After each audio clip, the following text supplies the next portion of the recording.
Hi everyone, this is Greg Sargent, founder of Sargent Strategic Academy, and today we're going to talk about one of my 13 call conversion tips, specifically for the water damage and restoration industry. Now, you might think I'm crazy, so hold on, don't go anywhere, all right? Don't click off, just hold on. This is a $50,000 to $100,000 3-minute video. You're going to absolutely love it. I learned this when I lived in Utah and ran my mitigation company in Colorado from a state away for 7 years. So stay with me, don't go anywhere, okay? What I have found when I listen to my own calls and then listen to other people's calls across the country is so many people are asking, you get the caller coming, you know, Mrs. Jones calls in, says I have a water damage emergency, and the callers, the office staff is saying, okay, can I get your address? Now what happens? This is what happens. I'm going to tell you a lot of the times. Oh, could you hold on just a sec? Let me get a pen. Oh, you know what? I'm driving. Can I pull over real quickly? You know what? Oh, let me get my computer. I'm purposely doing this like this, guys, okay? So this is what you sound like to callers when you're not prepared. So someone who's ready to spend $2,000, $5,000, $10,000, $30,000 with you, and your first impression is one of unorganized and not prepared, and they got you off of their phone. This is when you hear that click, and they call the other 9 companies that pull up on their iPhone, okay, or their smartphone.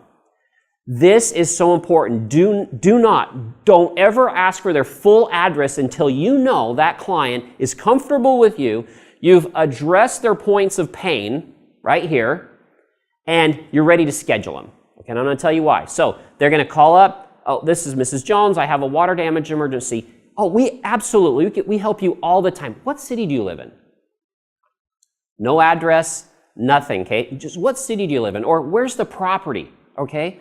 And they're going to say, let's just say we're in San Diego. So I'm in San Diego, California. Oh, great. You know what? We have an office in San Diego. We'll be right over. See the difference? Do you see the difference in the first question can tell you so much. Now I know where the customer is, but now I've already found something in common with this client. Oh, San Diego, we're there all the time. We'll be right over. I've got Steve in that area. Versus, could you hold for just a sec? My computer's still booting. Or, you know what? Oh, I'm driving. I have to pull over. Let me write down. Could you tell me how to spell that street name again?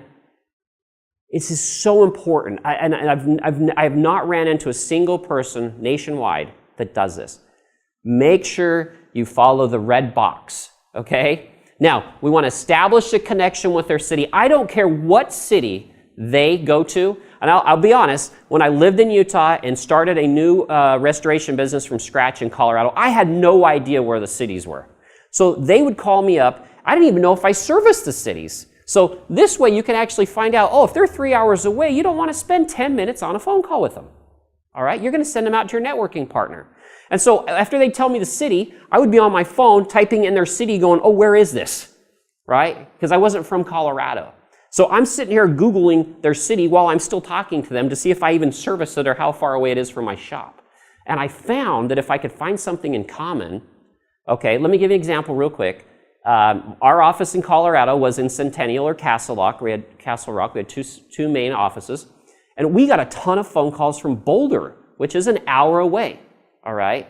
Now, some of you won't go an hour, and I'm okay with that. But I was a small business just getting started. And guess what? An hour drive for a $5,000 or a $3,000 loss was worth it. And so someone would say, oh, we're in Boulder. Are you local? Well, I was an hour away. So what happens if I say, oh, our shop is an hour away from you? Guess what they're going to say? Oh, they're going to think that I'm never going to get there fast, and then I'm going to charge you more because I have to drive farther. These are two big things, no-nos. You never want to say that. So my shop's an hour away, and they ask me, or they say, oh, we're in Boulder, Greg. I say, okay, that's great. We do jobs in Boulder all the time. We actually cover from North Boulder all the way to Colorado Springs. Now, I've got 3 crews out right now. I'm going to check my GPS and see which one is closest to you, and we'll be right over. Did you guys see the difference there? Instead of an unprepared, unorganized person, I come across as we're very familiar with your city. We're there all the time. I've got 3 crews out. Let me see which one's closest to you, and I'll get them right over there. That's the $5,000, $10,000 tip a month. That one tip, you will convert 2, 3, 4. I have one company I was helping them convert 5 more phone calls a month. So let's times that by $2,000. That's 10 grand a month, $120,000 a year. I did that 3 years ago. So they have made an additional $360,000 at least from that one tip. I've got more tips in my call conversion course. You guys are going to love it. Come back for more. There's 13 of them, lots of little segments like this, and I've got tons of standards and statements to go along with this one in the course. Remember, go to gregsargent.com. We've got it listed below, and also you can get my academy on teachable.com, which you're going to put below as well. Thanks again. Appreciate your time. Look forward to seeing you on the next one.